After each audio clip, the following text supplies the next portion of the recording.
All right, welcome everybody. This is the parent-teacher chat, Thursday night chat, but today this is the students edition. And so we have students from Blair, Watkins Mill, Gaithersburg, and Whitman. And we're going to talk about how school's going and other very exciting things. If you are watching on Facebook Live, my name is Sunil Dasgupta. I'm a candidate for the Montgomery County Board of Education election in November 2020. One of the things you ought to know about the Board of Education is that very few people pay attention to it. In the sense, not the school community, but voters. In the June primary, 273,000 Montgomery County voters voted. Of them, 56,000 did not go down the ballot to make a Board of Education pick. So it is important, right, that you go down the ballot. The schools account for almost half of our county budget.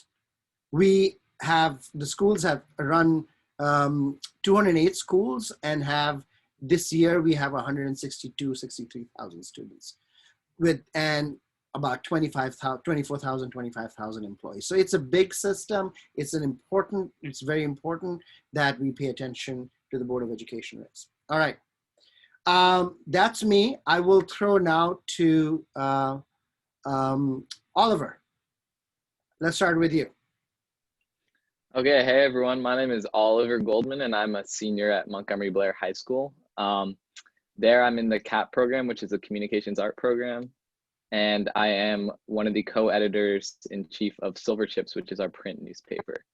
Additionally, I'm doing some campaign work outside of Blair for a candidate down in Texas. And so yeah, my background's in communications and I'm super excited to talk to some students that I've never met before and learn their experiences. Great. Yeah. Are you doing any work in the county or is it all focused on Texas? It's definitely not all focused on Texas. That's where I found myself though. My brother he's working as a comms director for a campaign down in North Texas, a congressional campaign. So I found my way on as a communications intern. Yeah. Okay. Who got kicked off? All right. Let's go to Arvin.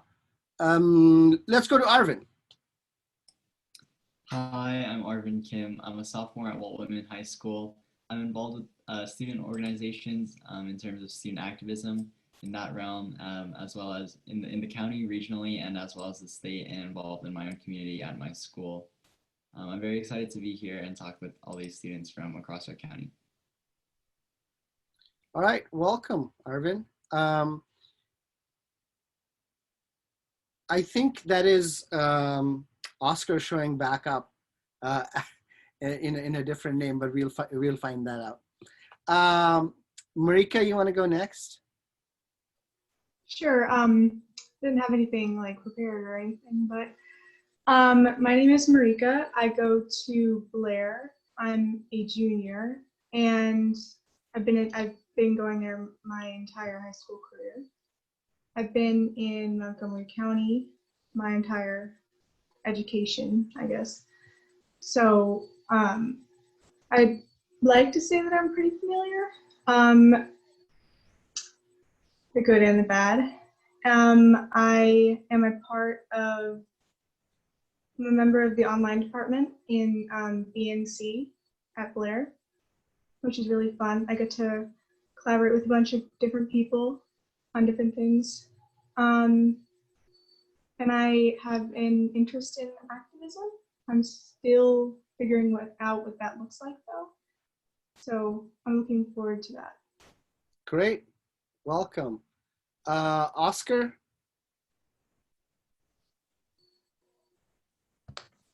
Yeah.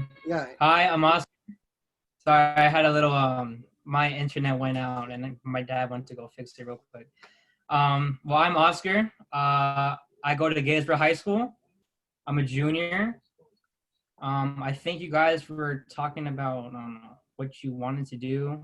Well, I don't know what you're talking about, but I want to be an animator. So I've been looking at schools for animation and film because I'm really interested in like entertainment and everything. But I also really like helping the community. Like this whole quarantine break, I have been helping at my church give like 150 boxes. It used to be twice a week to families that were in need. Now it's once a week because produce has gone a little low, or we can't. It's hard to find produce, but so yeah, that's me. That's great. Thank you. Katie? Hi, I'm Katie Burley. I go to Watkinsville High School and I'm a senior. I am the co-editor-in-chief of the Watkinsville Current, which is our newspaper. And I went to work in special education, so I'm looking at schools for that. Right now, I work at a daycare that is in Germantown. It's Kitty Academy, or Gaithersburg, excuse me, Kitty Academy of Gaithersburg. So I'm there all the time.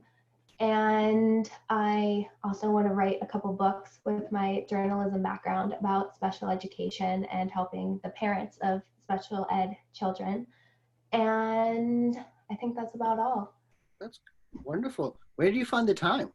I don't know. I really don't know. Masada? Hi, my name is Makara. I'm a senior at Montgomery Blair High School. I'm the Blair SGA's president.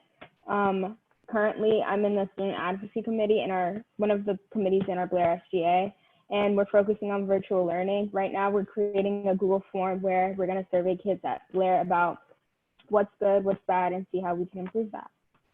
Oh, maybe we should come back after you finish that survey, right? We can. All right. Well, once we know.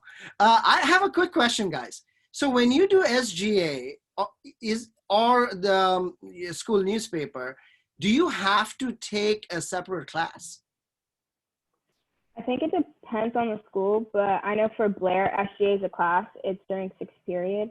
So when we were in school, since we have block schedule, we would have 6th period every day. So we had SGA every day. But now that we're in virtual learning, we have it every other day.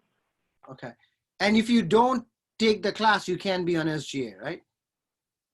You're technically not in SGA, but there's ways to get involved with an SGA even if you're not in the class.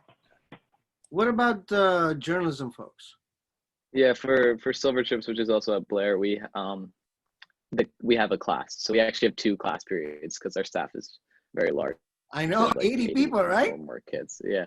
Yeah, Go ahead. we have a journalism 1 class where you kind of learn the basics, and then advanced journalism is the actual newspaper staff. So somebody that is not in the class can not be a student reporter, right? Or editor? Not really. For our first year in the 2nd semester, you will write a couple of articles that get published if you're planning on joining the staff the next year, but you don't necessarily have to join newspaper staff if you take journalism. Okay. And we ask that our writing staff, the people who write our articles, take the journalism credit, but we also have like a photo and a business and an art staff. Yeah. And you can apply to those staffs if you even if you haven't taken journalism. Huh.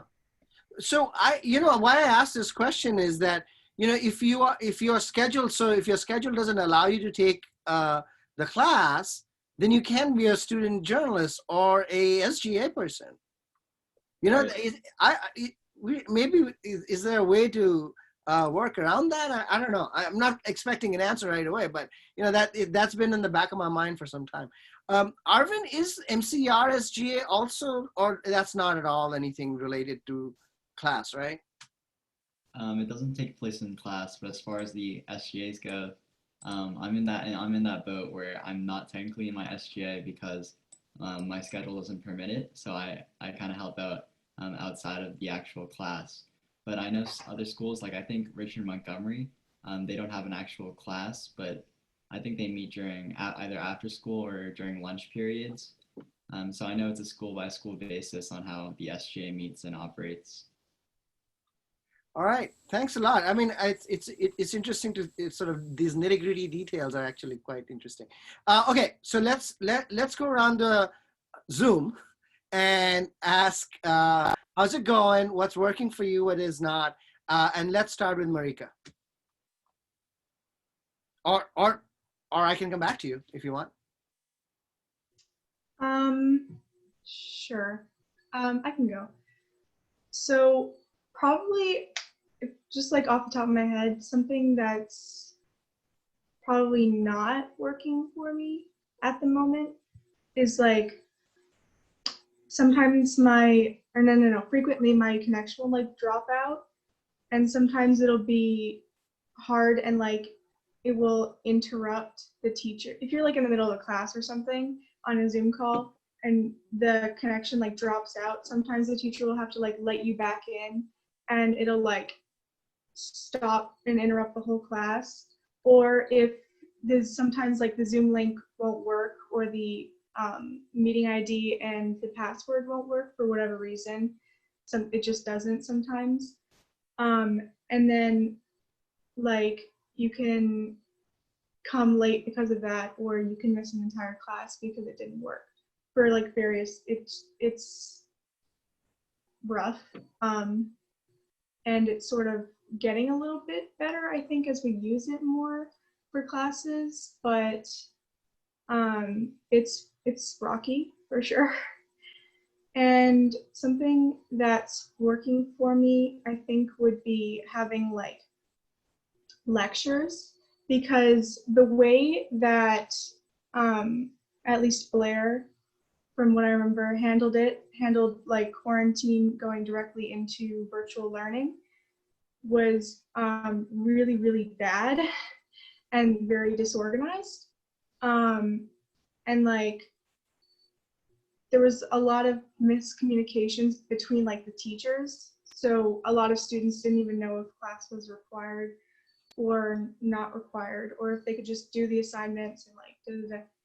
And yeah, so they're like, and they are doing better at like planning for lessons as they normally would, which is what I had hoped they'd done when they closed school. Because I just think it's like, it works out better because that's how they like usually taught before. So now they're just doing that, but like they're using Zoom like whiteboard or something instead. So I think that's doing a lot better than it was. Okay, well, that's good. Oscar, what's working for you and what's not working for you? Good question. Well, I definitely like that we don't have school on Wednesday, because I feel like it gives you extra time to finish like the work that you had on the last day, and to give you a break. In school, I get very nervous and have anxiety. So when I was in school and having classes after the next and having it every single day, it would sometimes make me a little nervous and a little sick sometimes. And now that we have school on Monday and then school on Tuesday, and then on Wednesday no school, that definitely helps me get to have like a break, and I can like go outside and take walks. Something that doesn't work, I don't like the online, because I'm better on hands-on things. I think on the computer I get distracted easily, and I don't know, I just get tired of looking at the screen. When during breaks, I just plop down on my bed and just for like the 10 or 5 minutes, whatever we have, and then I'll get back up and go go to class. But yeah, those are. You're not alone, Oscar. I think that happens a lot. Yeah. Yeah. Masada, you want to go next? I definitely like the flexibility, like the hour lunch break and like the classes in between, because I feel like I have more time to do more things versus whereas at school I wouldn't have time to like do things on the side. What's not working for me is definitely doing math online, just because like everything's on the computer, but like I can only do math if I'm writing stuff down. So that's something that like I'm kind of struggling with. Other than that, it's been going pretty well. Another thing that is an issue is like teachers uploading documents that you can't type on, which then like requires you to like get another Cami or like something else that requires you to type on it, which then like you're spending more time figuring that out than actually doing the actual assignment. But so far, I think it's been pretty good. All right. Everybody uses Cami, or is Cami just only? It's like an extension where you can type on documents that you can't type on. Like some of my teachers will like take pictures of a worksheet, so like you can't type on a worksheet, so you have to like download that extension to like type on the paper, right. Which can be kind of like tiring and just like extra work, but I guess you have to do what you have to do. But once you do it, it should work, right? No? Yeah, but like you're spending more time getting the text box onto the line and then like typing that out versus. Okay, I got it. Okay, yeah, I can see how that's a pain in the neck. Oliver. Yeah, sure. So, I mean, the first thing that I really think of is just like what I'm losing and what we're all losing, right, on both sides as teachers and as students. Because I know that what I like most about school is like not just I've been privileged to have some great teachers and some great projects, be in some great classes and have some great peers, but what's like been the most formative for me, just as much as anything educational, has been like, you know, the sidebar that I'll have with like my friend in class, and like those little breaks that you get, and those little like the way that you like get to discover who you are through those, like through talking to other people and engaging with your teachers. And I just feel like sitting from behind a computer screen, there's such like a tangible rift and divide there, and so hard. It's like hard to reach your teachers because and hard for teachers to reach your students because we're all concerned with so many different things about like, oh, how do I type on this document? For teachers, how do I share my screen? And like we're all treading through this new terrain, and we're not able to do it together or collaboratively, really. So I think there's both social and educational loss. The one that I've felt most strongly is the social loss, but I think I felt both of them. And something that is working for me, though, it has been the Wednesday break. And just to echo that's something that everyone else is saying, I think it's really nice to like, you know, Zoom days feel longer than school days, even though they're not. And it's nice to have a break in there to divide up the week. Right. It's good to hear back from you about Wednesdays, because there's some pressure to undo the Wednesday. And, you know, sort of, I think some parents are saying that, oh, you're wasting time not having class on Wednesday. But, you know, apparently students are, like that idea. Who's next? Did Katie, you went? No. No, I didn't. Okay, thanks. I kind of have a few things to add on to what was already said, but for the connection, same type of thing. A lot of it is like the teacher's Wi-Fi isn't very good, so then they break out for like a whole 2 or 3 minutes, and then they don't know that they broke out. So they keep talking and no one can tell them what happened because it won't work on either end. So we'll be going, Mr. Schwartz, the Wi-Fi isn't working, whatever. And then he just keeps talking. And then we miss like a 5-minute section of our lecture. And then also like what was said, I have a friend who has been using Cami. I haven't needed it for any of my classes, but for her, they have math problems. And she's in like AP Calculus BC, which is like pretty much the hardest class I think we have for math. And right. She has to use her mouse and tediously write out like the limit of whatever is this and that and the other thing. Oh. And she said, I could have finished this in an hour, and instead it's taking 4 hours to do this homework when I was trying to do SAT prep and all that. So I think that mixed with the difficulties of putting Google Docs together and submitting them on Canvas has been an issue for a lot of people. And I think the teachers are doing a good job at dealing with the issues that they're coming across to the best of their ability. But with things like Canvas, where there's only so many things that you can do and they're getting used to the new methods and all of that, it's just difficult to figure out. And then Cami having to tediously do this and taking all this time. Definitely, I agree with Oliver about like the senior experience or even any high school experience with like my last day of junior year. I didn't go the very last day after they announced that we weren't coming back for those 2 weeks that ended up being 7 months. And so every single day I was like, I wish I was there for the last day between my 6th and 7th period, because that was the time when I would meet up with my friends that I had no classes with. So for those 3 minutes, I could hang out with them, say hi, and then run to my English class. And I miss being able to do that in the hallway, or stop and go into a random physics class to say hi to people between classes. All of that is what I miss the most, more than even talking to people in class. I think the biggest thing that hasn't been mentioned so far that I've come across is people's availability, especially because I go to a school with a lot of lower income students. There is a lot of attendance issues, not because people don't want to go, but because people can't go.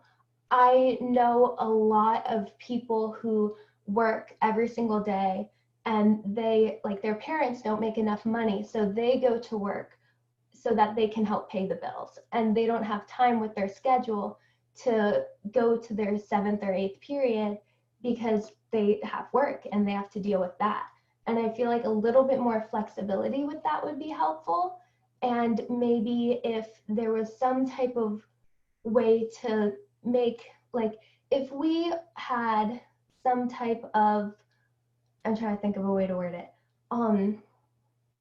If we could have like a video for some of our classes where you don't necessarily have to be in the lecture every single day, then they wouldn't have to worry as much about getting to their class for attendance when they have to go and work to help feed their siblings and things like that.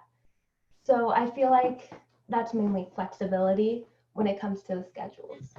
Can I just ask you also, so those are very good points. So do the recordings not help then?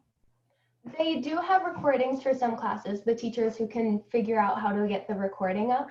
That is very helpful, but still the kids want to be there for attendance. And then if they're not there for attendance, I don't know if MCPS has specifically mentioned it, but there's usually the rule for if you're absent this many amount of days, 5 or whatever it is, you lose credit. So people are worried about that when they can't necessarily control it in this environment. When they made the presentation for the fall plan, they gave 3 ways in which you could get attendance, even if you were not there in class. I saw go ahead. No, I was going to say, maybe that's something that you all, I mean, if that is not known in the school community, maybe Silver Chips and Current should be writing about that. Mm-hmm. Yeah, right? That's a story. Right. I knew for last semester, when you didn't necessarily have to be in the Zooms, but as long as you turned in the assignments, you were fine.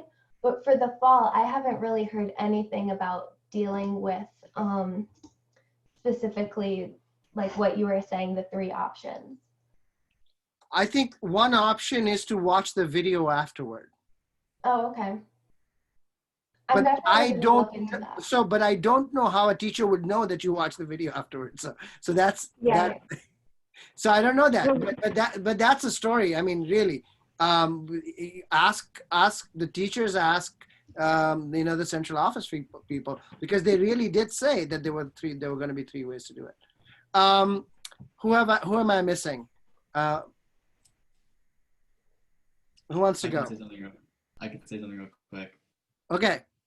I think even looking at these past couple of weeks, and then the last semester, the last quarter of school last year, I think there's been a lot more of a push towards simulating what a typical school day would look like in a virtual environment, in terms of how last year we didn't necessarily have class as we do right now. But I don't think that, I don't think for anyone, teachers or students or even parents, a virtual setting is ideal, and for a number of reasons. And I don't think the transition has been the smoothest across the board. I know a lot of, even from my experience, some of my teachers have made it really easy to start a year that none of us have really had experience with before, and then some of them have had a harder time adapting to an environment where we don't meet in person. But as far as things working and not working, I think that the structure in terms of class, how we have it this year compared to last year, makes a lot more sense, and that's including the Wednesday. I think that it provides some of the elements that we have with in-person setting, even in a place where we might not have that complete opportunity. This is a good point. I'll let you just go, Marika, but this is a good point. I want you to think about this. Can we approximate the traditional school day in a virtual setting? Is it even desirable? Is it possible? Marika? I don't quite have an answer for your question. But I forgot to say something that I wanted to say. I think that with Zoom, it's sometimes you can like have, I don't know how it works. I've had someone explain it to me before and I still don't understand it. But like, I think there should be a way for there to be like captions, like closed captions for Zoom lectures, because I like have an accommodation for them, and I've had like 2 teachers who figured it out. Like one of them did like really well while she was like screen sharing or something, and then my other teacher had like this little window on the side of the screen with the little like tiny words of like dictating what he, like when he would speak into it, it would transcribe it onto the like virtual notepad or whatever. Right. And that's been sort of iffy, because like sometimes it'll be my connection, right? And I'll, like Katie was saying, like I'll miss like a whole chunk of information, and like I won't be able to, like if with like captions it might be there, right? And I could like scroll, like read through it, or I know that on like Zoom calls you can have closed captions. Like I've seen it before, I've experienced it. Like it's like auto-generated, but it's right. Still pretty good for the most part, right? So, and it's not just for me who's hard of hearing. Like I have this one friend who just does not quite process information the same way that they do like without captions. So, for example, so like I think it'd just be better to have them universally, just to like cover all the bases as much as possible, because I just think that they're helpful in most ways. Right. So that's a good point. I mean, there's something called so I have a daughter just like you, Marika, who does not hear, is also hard of hearing, and in her third grade class last year, I think her teacher got somebody to do the closed caption for him, while in class. But that was only an hour in the day, right? So it's very hard to fill, 5 hours of Zooms across that many classes with that kind of thing. But if you think that the Zoom closed caption works, then I think that may be a worthwhile thing. But do you have a sense of, you mentioned 2 teachers, right? One did it right, one was not so good. Do you know what the difference is? Or can you speculate? So the one who did it right was my math teacher. She was doing this like prepared like virtual lecture or something on this thing called like Pear Deck. I don't know if it's like built into it, but the captions of what she was saying would go on the top bar and then the lecture would be underneath it, right? And then she'd like be on the right of my screen because she's sharing, sorry, she's sharing her screen, so I can see her, and then like the captions on the top, and then the lecture. Sorry. That's okay. Don't apologize. We love cats. We love pets. If anybody's pet walks in or little brother or sister walk in, it's fine. Same thing. Yeah. No, thank you for sharing. Okay, good. Masada, did you have anything to add? Oh, I was gonna add about like the rules of attendance, because I know like teachers in my classes take attendance, and if no one is there, they're like, oh, they're not there. So like, I don't really know how like that's being implemented if like teachers are still taking attendance and just marking people absent. I think that's something that's like miscommunicated. Right. All right, editors. I think there's a story right here. I'm glad. Yeah. No. I think I'm gonna look to these guys to clarify this situation for me and for everybody else. Yeah. No. I think I heard 6.5 hours of that thing, right, of the Board of Education meeting. So I am pretty sure they said it. I think we have to figure out how to get that and communicate that. I feel like I recognize that you heard it, but they're not telling us that.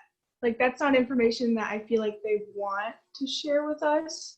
Like, oh, you don't actually have to come to class. No, because you can just watch the lecture later, right? Like they're just like keeping it like close to. Because I know, yeah, because like for the spring when they announced that like if you passed last quarter, you didn't need to come, like you really didn't need to do the work. No teacher told us that besides Mr. Shindell, my SJA teacher, because he's very transparent. But like no other teacher told me that was a thing because they wanted us to do the work either way. So I think that might also be like something that is keeping them from telling us. So speaking as a teacher, I can see, no, it's okay. It's okay. Speaking as a teacher, I see some incentive not to tell, but I understand. But I think I agree with Mr. Shindell. I think transparency is over the long term. Being transparent is much more important. But I can see as a teacher how I might make a short-term calculation that this is not what they need to know. But I'm looking forward to reading the current and silver chips on finding out what the attendance rules are. Oliver, you have something to say, I think. Yeah, I just wanted to jump in. I mean, I think it's tough for the, like you pose the question, can we create a normal school day environment over Zoom? And the obvious answer is no. But I think that the school system has done a pretty decent job trying to, create something synchronous. And I think like you're talking about the teachers, like there's a total lack of accountability on both ends between the students and the teachers. When you're not together in a classroom space, like first from a student perspective, you don't feel very motivated to do the work. And from a teacher perspective, I'm sure you can speak to this, but you don't really feel connected to your students and you feel like you're talking into just screens with white names a lot of the time. Right. But I think that the school, like what the school system has done is tried to minimize the loss of learning. Because I think a loss of learning on the whole is inevitable this year. And I think the focus should really be on getting students engaged with each other. And I think that's more than just putting students in a breakout room. Because I think about like freshmen or people who are starting at a new school this year or coming from a new school. How are students getting to know each other and engage with each other? Because I've been in breakout rooms, and I'm even in breakout rooms with students that I've known for 4 years. Like I'm in the best position for this, and still there's not a lot of engagement happening in those breakout rooms. So I find myself very, very frequently thinking about what's happening with the freshmen at my school, what's happening with sixth graders, and what's happening with students at a younger age who rely on the physical connection with their peers to also have that social connection. So I have elementary school kids, and I know a little bit about elementary school kids. I think they were very, very happy to be on a Zoom with each other. I think that's the best. I think you hit it on the head. It's just really important that that interaction happen. I'm interested in throwing this back at you, Oliver, and asking you, what do you think is going to work? I mean, obviously putting you in a breakout room doesn't work. Having classes doesn't work. Nobody wants to turn on their cameras, and I understand that. I don't want to invade your space or anything, right?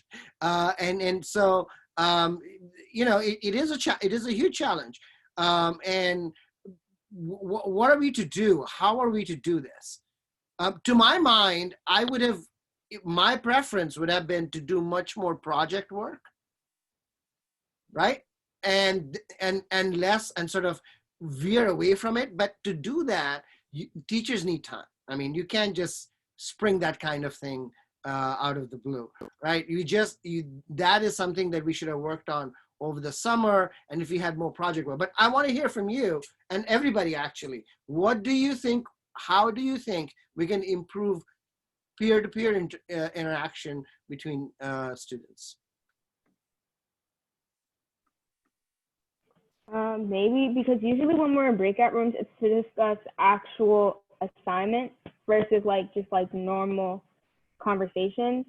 So, and a lot of the assignments will be no one will either know what's going on because they're not listening, or they just don't know how to answer the question, or don't feel comfortable if they get it wrong with talking to people that they don't know. So something that a teacher could do is, send out a form, be like, do you know anyone in this class? Maybe put them in a breakout room with them so they can feel comfortable at first. And maybe even taking the breakout rooms for 5 minutes or something, talking about how their day went or things like that. I know for me, my psych teacher, before class starts, they're share something good that happened yesterday or something like that.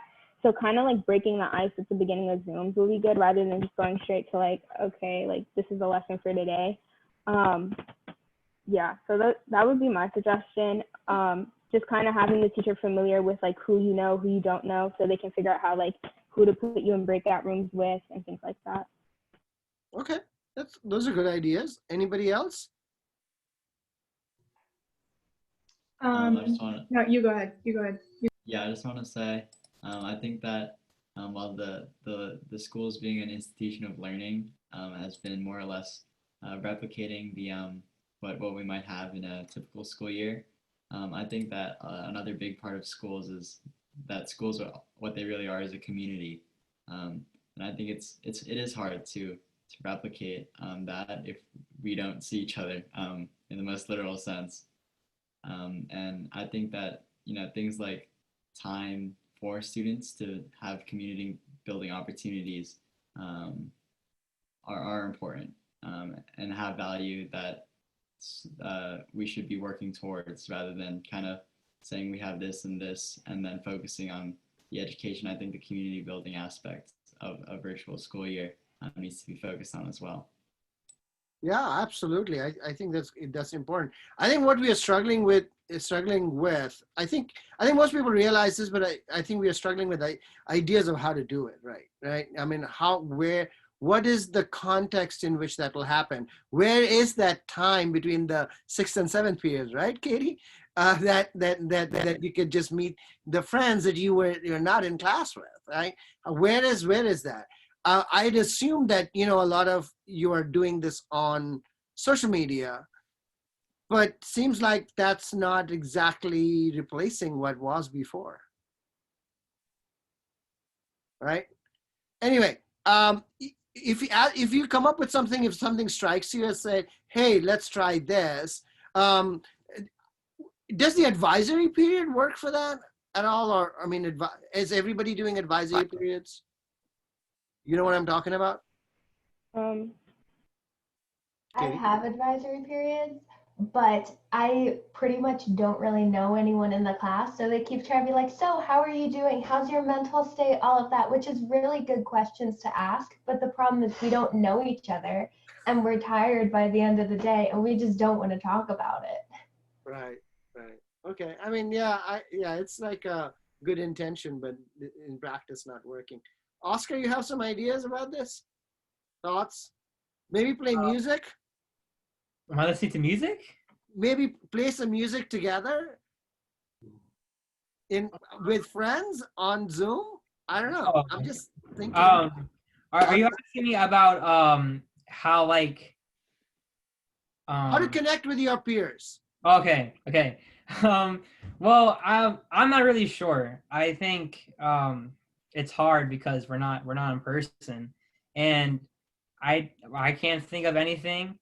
I think the teachers and staff just need to just be there for students, and I think more teachers need to ask how kids are doing and what they've been doing, or I don't know, maybe like have we have what's it called? Well, I have REM, which is when you can just go see the teacher and ask them questions about homework. Mhm. I think maybe they should have a period that's not just for homework, like just to talk. I guess like a counseling session. I don't know. I just think teachers need to talk to kids more, I guess, and Do you feel like your teachers are not talking to you? I have, I think 3 out of the 7, like are really trying to talk to us, and the others are like, all right, guys, welcome to math. We're gonna get into it. Just click here, click on this, and then we just start working. And then they don't really say anything. Some don't really acknowledge that, like we're in this setting. Yeah. It's but yeah, I get your point. Just give them a little break as well, because they don't know. They are figuring this out as well. I mean, let me change tack a little bit and ask you sort of a similar question, but sort of put you in a comparative sense. So I heard both that math worked and math did not work. I think somebody said math on Zoom worked, and somebody else said math on Zoom did not work. So are there differences in subject areas where some subject areas you're better able, is more amenable to Zoom learning, while others are absolutely not? I mean, so Katie, with your friend, I would think a tablet with a with a tablet pen may be the solution. But I don't know. But that's something that if maybe kids taking calculus B, C need a tablet that you can write on. The problem is having the funds and the availability to get it, though. No, I agree. Yeah. I'm saying if from the school, right? The school, those kids that are taking these courses that are, it takes 4 hours to write out limit tending to, right? If you're doing that, then it's just not worth it, right? Then at that time, it's iPad time, right? And you do it on the iPad. I think, and so here's an example, right? So my daughter took a coding camp over the summer, and MCPS sent an iPad to everyone's home that took that coding camp. There was a school bus that came, guy got off, here's your iPad, right? After the camp was over, somebody came and picked it up. He said, okay, we are done. We can do this, right? If we can do it for a camp, surely. I want, how many students are taking calculus B and BC across the system? 500? No, more than that, right? Probably more than that. All right. Anyway, so are there some subject areas where you're better able, where you think Zoom learning is better? I think for me personally, I know like my elective classes are definitely so much easier to kind of like get that connection, because a lot of them are like, I'm taking contemporary issues and it involves like discussion based. You're not like, and we don't have quizzes in that class or tests. So like you're actually just engaged there to like learn. So you're interested, you're not worried about like, oh, like I need to study for this or that. And classes like history, you know, all your electives is mainly like discussion based, whereas math, you're actually there to like focus and like comprehend what's going on. And I think it's just harder doing that online just because like you don't have that physical paper and pen. And I don't know how they'll make that possible just because like Desmos and things like that are online. Another issue is like calculators for students. I don't know if that's being like passed out at school distributions.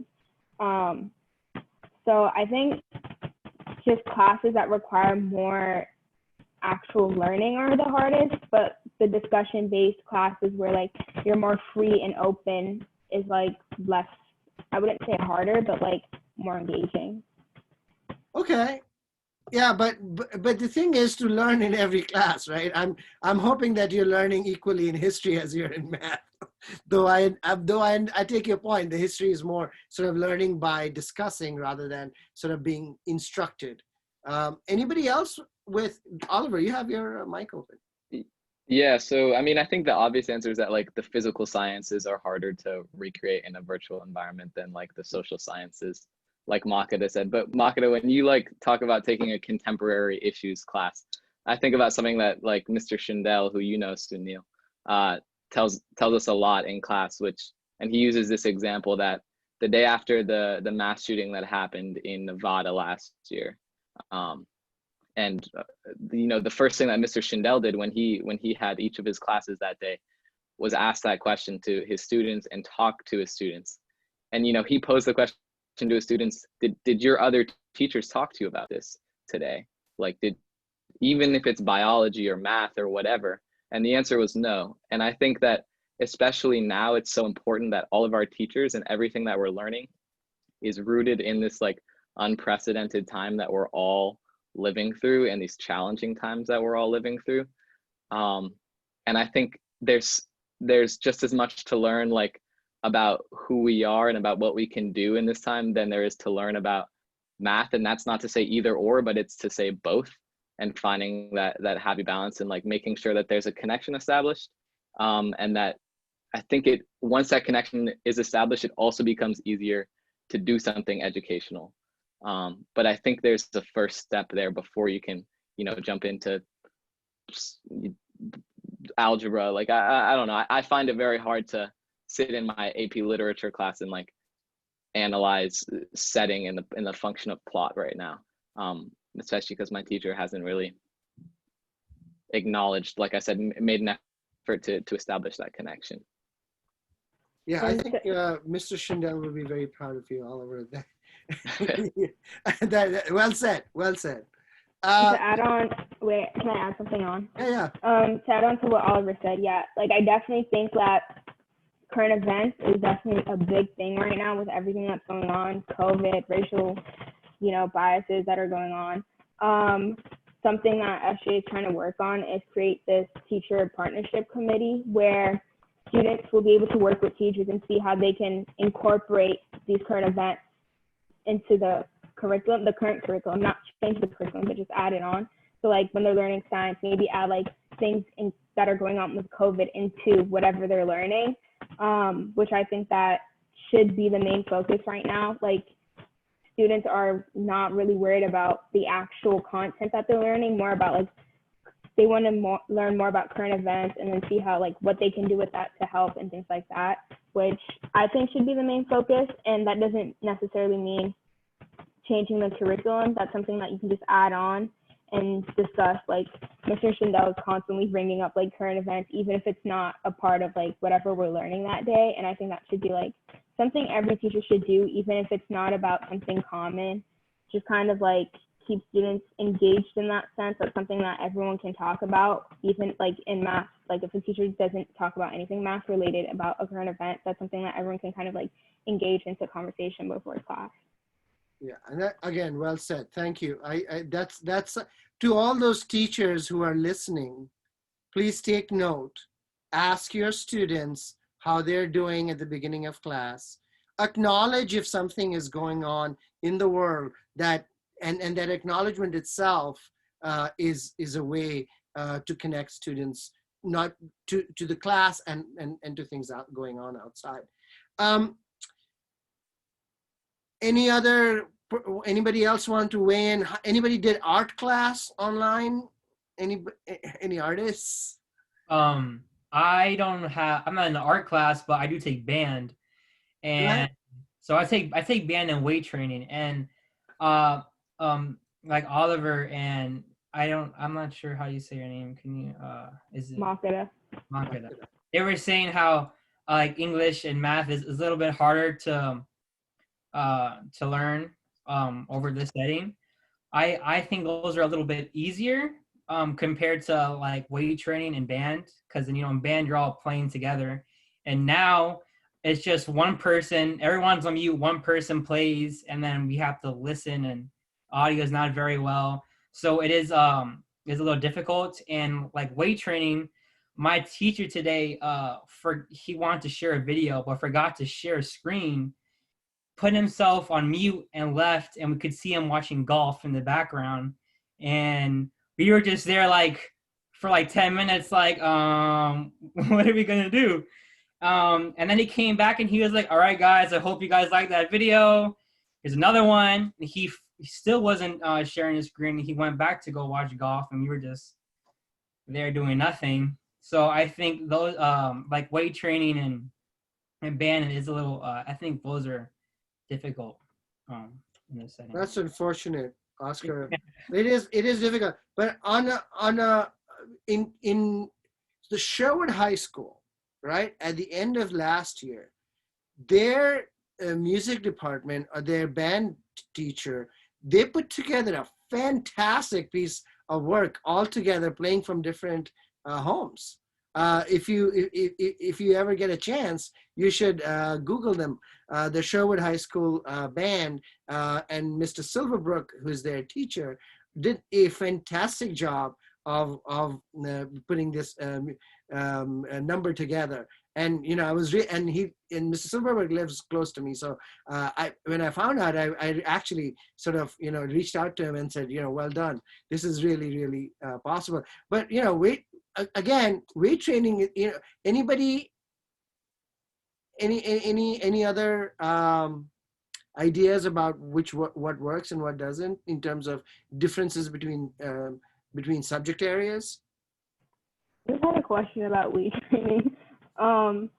So do you guys actually do like any physical activity? Is he like, they can't force cameras on, so like what do they make you do? Just watch videos the whole time? Like yeah, so he puts on an inspiring video, like tells you gotta work out, you gotta help your body, and then it'll show us a video of like of a guy talking, like someone talking and then someone working out, and they're like, all right, welcome guys, you're gonna do 10 minutes of doing abs, and then you're gonna do push-ups, and then you're gonna switch. And so he doesn't, and he asks us to put on our videos, but he doesn't make us do it during class. He just says you can do it now or do it later, just look at the video, and there's not really work. You're just supposed to watch the video and then press submit that you've watched it. But I mean, there isn't really a way to tell that you've done it. Yeah, I would imagine it's hard. Though, did I tell you about my son actually doing he's doing cross country after school, and he actually has to do the workout. So some kind of workout they do, P90 or something it's called. Who knows? Hey, so let me open a different Pandora's box. Grading. Right? We haven't talked about it. It's a very complicated and complex issue, right? In the spring, we didn't have, we had pass-fail grading, right? We don't have clarity as to what, they want regular grading this time, but also these are, everybody keeps saying, unprecedented.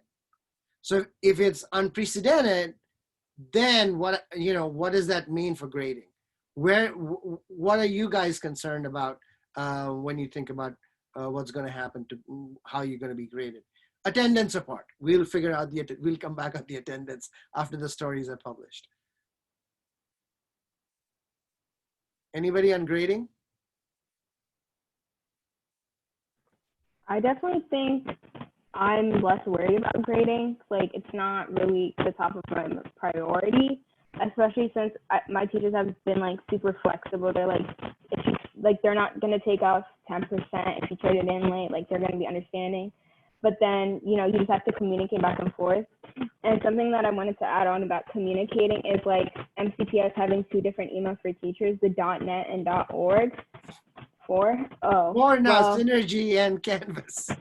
Oh, that too. But I think Synergy and Canvas is linked to one of their emails. But like when you're emailing a teacher, there's a .org and .net teacher. Yeah. .net email. Yeah. So it's kind of like hard to determine which email to use. Like, and the first one that usually, like for me, I just choose whichever one appears when you type in their name. Like, it's kind of hard to know which one they're using and which one they're not. So I think some kids who don't know what email to use might be sending it to the wrong email. And they're like, this teacher's not responding to me, but then that teacher's like, I don't check that email, I use this one. And it's just like a bit confusion, which like, again, creates that like lack of communication aspect of what virtual learning brings. All right. I've had a couple positive experiences with some of my teachers who have basically said, you know, if you engage in this class and show me that you're engaging, then you shouldn't be worried about your grade, which I think is absolutely the right approach during this time. Yeah. What does it mean not to be worried about your grade? I mean, what do you take that to mean? That's a great question, actually. That's a fantastic question. I take that to mean personally that I shouldn't worry about it at all, that I'm sure other students don't take it the same way. So I think that's a great point.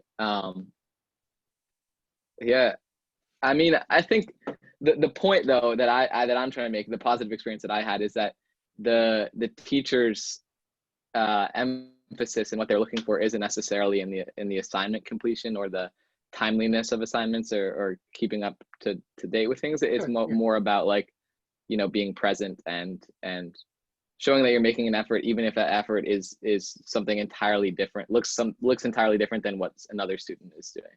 Right. What about others? Any thoughts on? As for grading, it's been pretty good for me.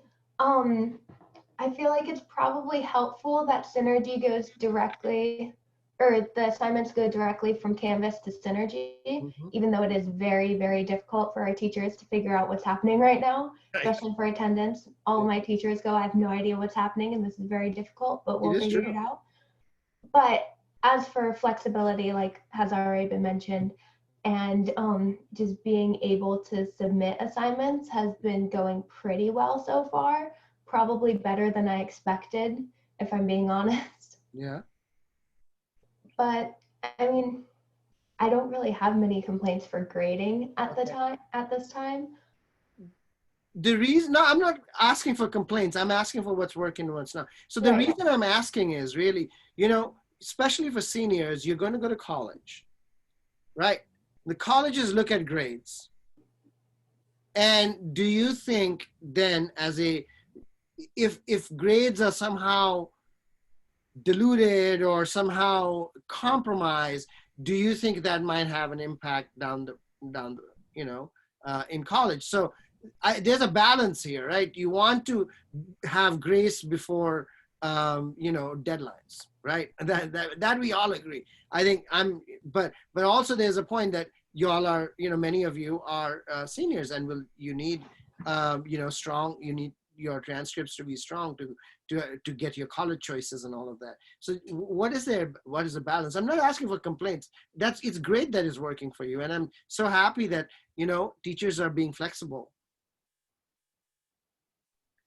Something I would add here is that, like, while it's working for me, I also find myself thinking about students who are in more challenging situations and predicaments than I'm in, who maybe have to, you know, like we were talking about earlier, work, or like you said at Watkins Mill, Katie, that there are a lot of students who really, there's a attendance issue, and then there's people who don't complete work for whatever reason, right? And I think there's so many different reasons that could be right now.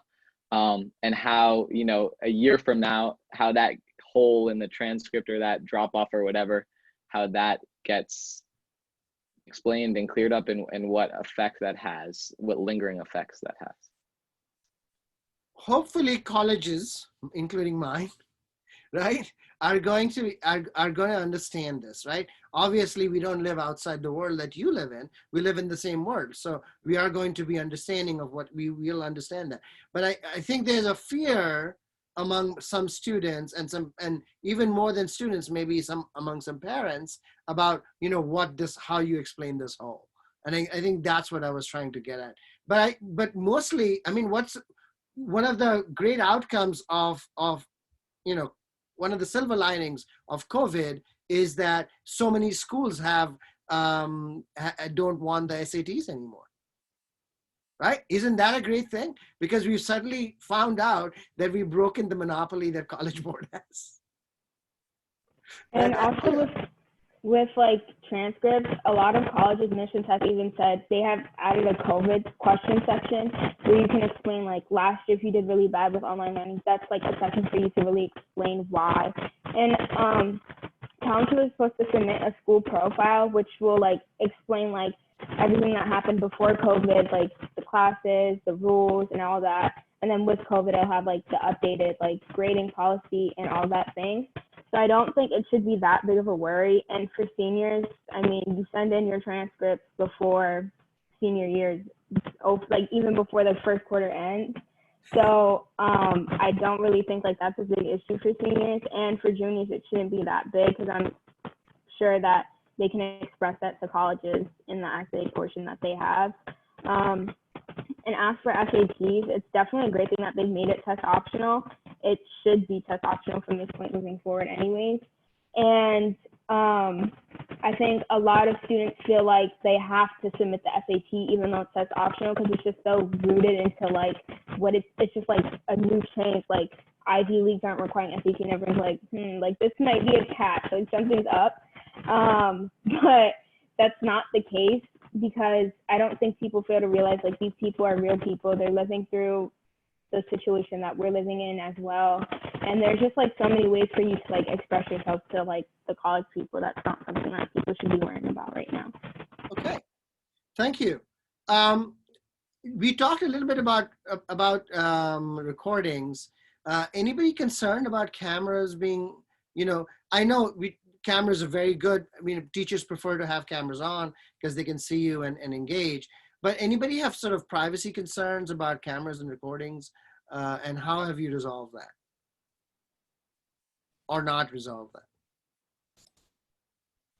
Personally, I haven't ran into any issues, but while I see the thought process with having cameras, teachers making everyone have their cameras on during Zoom classes, I think that for some people, there's a lot of people who I'm sure don't feel fully comfortable with that.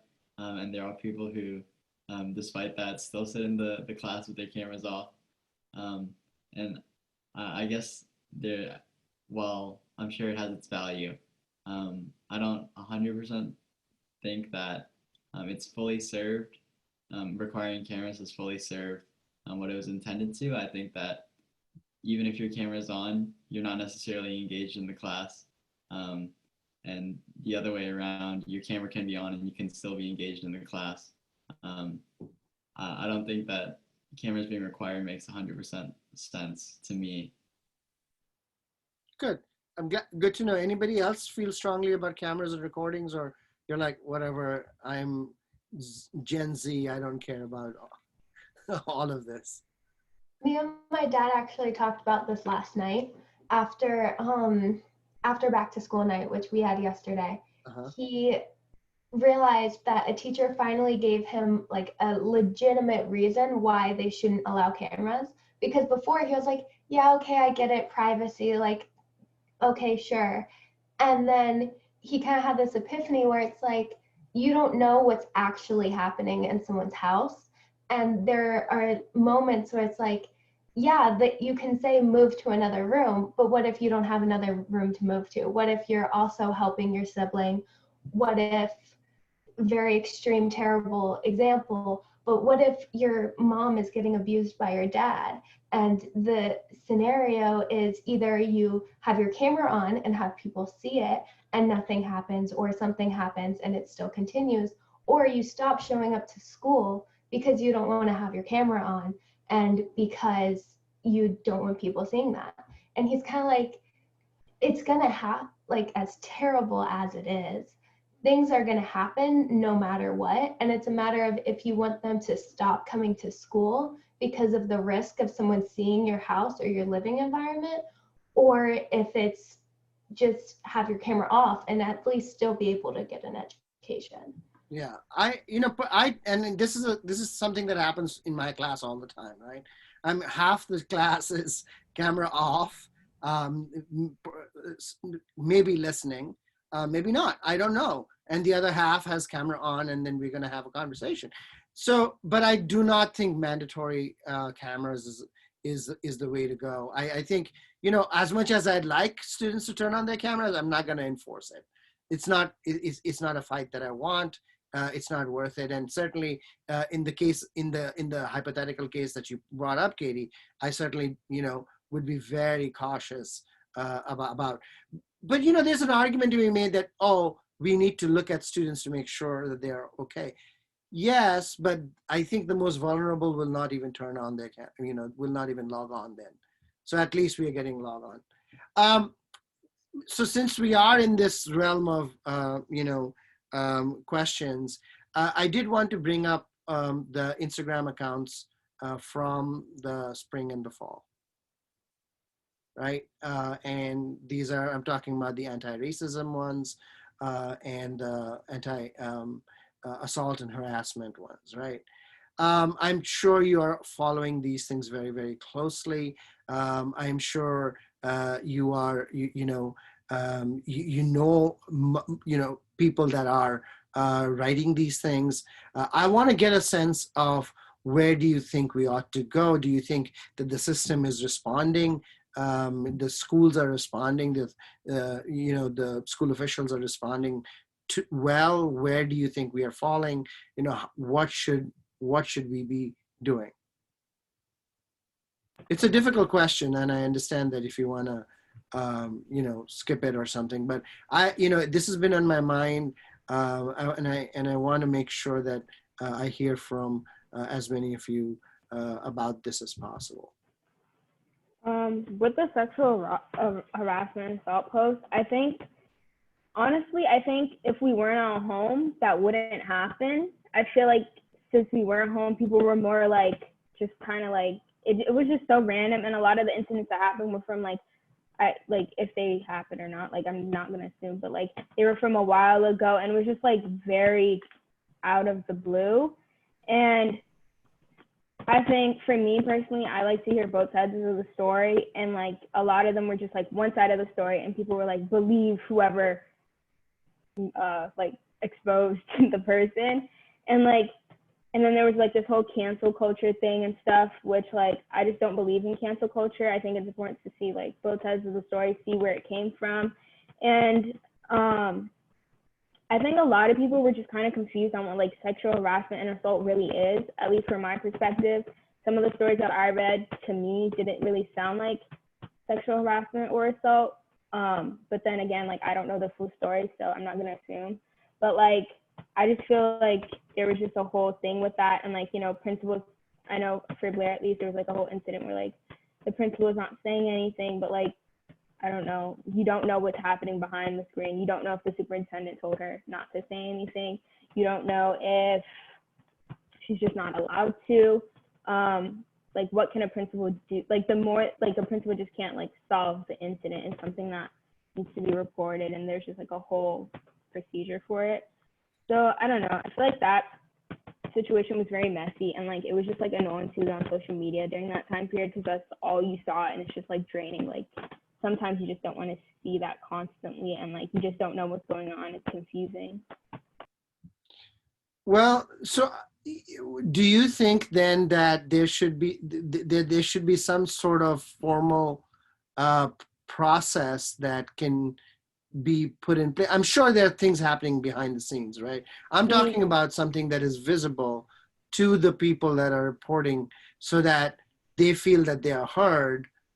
And then I'm not saying that, you accept every allegation. That's not my point, right? What I'm saying is that you take it seriously enough to investigate, and it doesn't matter how old or how new, but we owe it to, you know, the student body, to making, you know, the school more welcoming to be able to address that, right? Maybe am I thinking about it wrongly? I mean, for me personally, I think when an incident like that happens, it's something serious where it's not for the principal to handle. Like, I just don't think it's the principal's the school's responsibility to investigate, really, because I don't think they're trained enough for that. Correct. So I think when something like that, I think a lot of students complain about that is like, something that I found after that was being told is that they don't want to be in classes with their sexual harasser or assault. And maybe that's something that like MCPS should implement. Like if a student doesn't feel comfortable in being in class with someone they have like history with, then they can get switched out. That should be a valid excuse. But like when it comes to things like that, I think the school, when someone tells the school something like that, they should go straight to the police, I guess. I just don't think I agree. The school has the power. Yeah, I agree. I don't think the school itself has the power to like investigate or like anything like that. I don't know. Yeah, I think you're absolutely correct, McKenna. But yeah, I think that's just that you have, if there is criminal allegation, that has to go to the police. The school is not in a position to do it. How, anybody else? Marika? So like the way that I've sort of seen on multiple occasions, like schools that I've attended at least, treat situations like this is extremely appalling. And like some like people I've seen, like people will go and report something, and then it'll be like the security guards or something, and they'll be like, well, what did you do? Did you say no? Like to them. And then it puts the responsibility on them, which sure, but at the same time, it's like it probably makes them feel like that they're immediately right off the bat not being believed. And it's something that I've also personally seen reoccur on multiple occasions with student athletes for whatever reason, that they just get like special treatment. Like they will have like, for example, like have multiple people accusing them of doing different things on different occasions, or like the same thing to different people, whatever, right? And they'll like get literally the bare minimum of punishment, and then maybe they'll be in different classes with like maybe they'll be separated, right? But like you just see it go on, and it's really hard to want to ever trust the school after that, just because it doesn't feel safe for multiple people, not even just for the people who experience those events at school and off campus, but like it's just really, really, really awful on so many different levels. Right. Well, thank you for sharing. I think this is a very complex issue. It's not, I mean, I was not looking for resolution, or I wanted to get a sense of, you know, how the school system ought to be responding. It is not clear to me how the school system has, maybe behind the scenes, absolutely, I think, but it hasn't, I mean, I have yet, you know, is there a formal acknowledgement of that this is happening, and that we are aware? How do we, sort of respond? Go ahead, Marika. So like, I personally know that there's a MCPS like formal bullying and harassment form, right? Right. But for some people who have gone to report harassment or assault that's happened at school on campus, like they'll go to security guards and security guards will give them this little paper with lines on it. And that's not the same thing because it doesn't actually get filed anywhere. Right. I don't know where it goes. I don't know if they just recycle it afterwards, but it doesn't, you have to wonder if it ever actually gets reported to MCPS or to the police, for example. Right. It's really like deceitful. Like they say that they're doing something, they say that they'll like take you in and listen to you, but then they're like I said earlier, like that they'll be like, but what did you do to like make them stop or like whatever, or and then these little pieces of paper with lines on it, that's not the actual MCPS provided bullying and harassment form that they don't even talk about it. I've never heard any like school official talk about the bullying and harassment form that I know exists. It does. Right, but it's just inappropriate.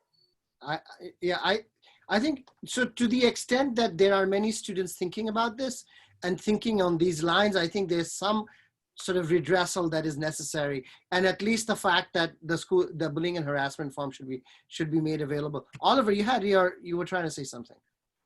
I was just going to say that this is something we've looked into at Silver Chips and are going to write about this cycle is like looking at the process of how where a claim or something that someone files goes after it is filed formally. Well, I look forward to reading the story.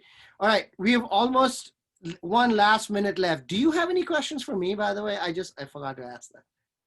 Do you want to ask me anything that? Could you give us a little background on your platform, more about your platform when you're running, Sure. about what you're running? All right, sure. So I started this campaign because I, like many other parents, I got frustrated with what, was going on with my kids, and not the campaign, I got involved in schools, right? And so as I got to know more and more, I realized, first of all, that, our teachers were super stressed. And in my, I found, and this was when my middle daughter was in 3rd grade and now she's in 7th, right? So 4 years ago, I found out that, that her teacher had left in the middle of the year, right? She'd just burnt out and left. So I started working on a lot of these things. And last year in 2019, when an opportunity came up, so I decided that I was going to run, because otherwise, I thought we were not moving in the right direction. With COVID now, I think it's a big, huge, hole we are in. We are in an academic hole. We are in a social emotional hole. We are in a mental health hole. I think we're in a budget hole. It looks like we are in a leadership hole as well, because there are so many things that are difficult to manage. And I'm so glad to hear sometimes that, your classes are going well, or, that things are going, things are better than they were, especially in the spring. But I think if you wait 6 weeks, so now it's 3 weeks, right? So if you wait 6 weeks, I think you will see that the pressure on students as well as teachers is going to keep building, right? And that pressure is going to mount, and then you're really going to be stressed and anxious. I just met a 1st grade teacher who has been teaching for 20 years, by the way. I was walking the dog, a couple of days ago, and I met this teacher for the first time on the street. And she said hi and all of that. And then I said, how's it going? She almost started crying. In front of me, she didn't know me. It's in the middle of the street. She just started almost crying. I was like, but what's going on? She said, there's so much to do. I can't keep up. I can't engage my students because it's not, it's very hard, right? And then I can't, and some of them just sit wrapped in a blanket, and she's talking about 1st graders, right? She's wrapped in a blanket as if they're traumatized, right? So I think we are in a really difficult place right now. And I have been an academic manager. I run a academic program. I hire faculty. I manage schedules. I have taught online for 7. I teach in person, but also online for many, many, many years. And so I know what is involved. And one of the things that really sort of saddened me a lot is that we wasted much of the summer to prepare teachers to do this right? And so I want to go fix that. And now going forward, I am not even seeing any real sort of serious planning for reopening. And that is worrying me now. Because if we don't plan for reopening in February or whatever it is, right? Whenever it is, if we don't start now, we are not going to be able to do it right. We're going to be in the situation like we were in August, where on the 26th of August, the board finalized the plan for the fall, 5 days before school was supposed to open. I don't want that kind of situation, and therefore I'm sort of pushing for it.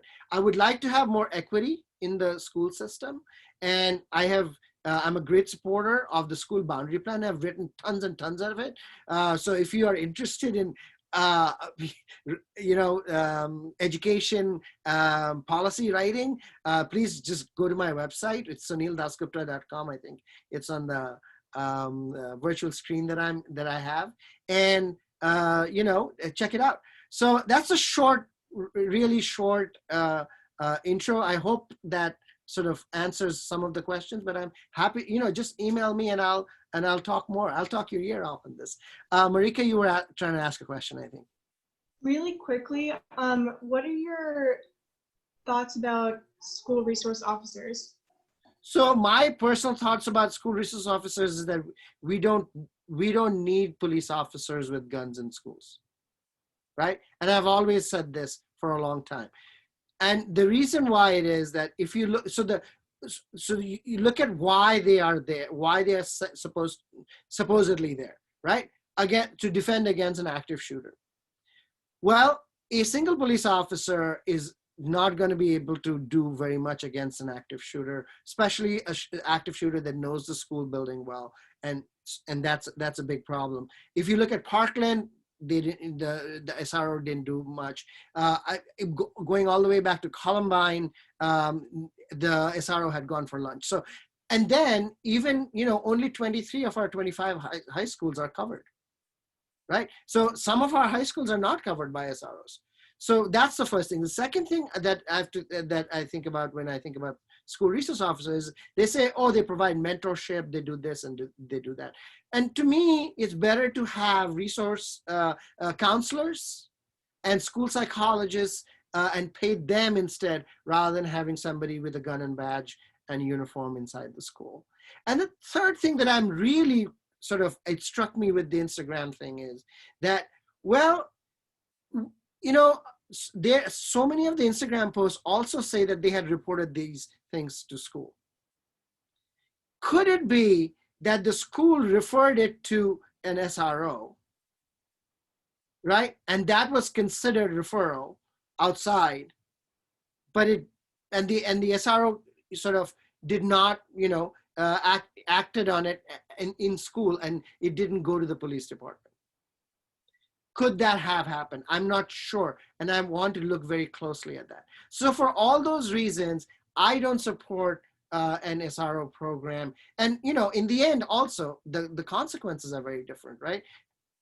When we have SROs, the impact on students of color is the maximum, right? So half our arrests are Black students, even though Black students only make up 20% of our population in the school. So that's again, longer than you wanted, perhaps, but that's my SRO pitch. Anything else? Yes, Oliver.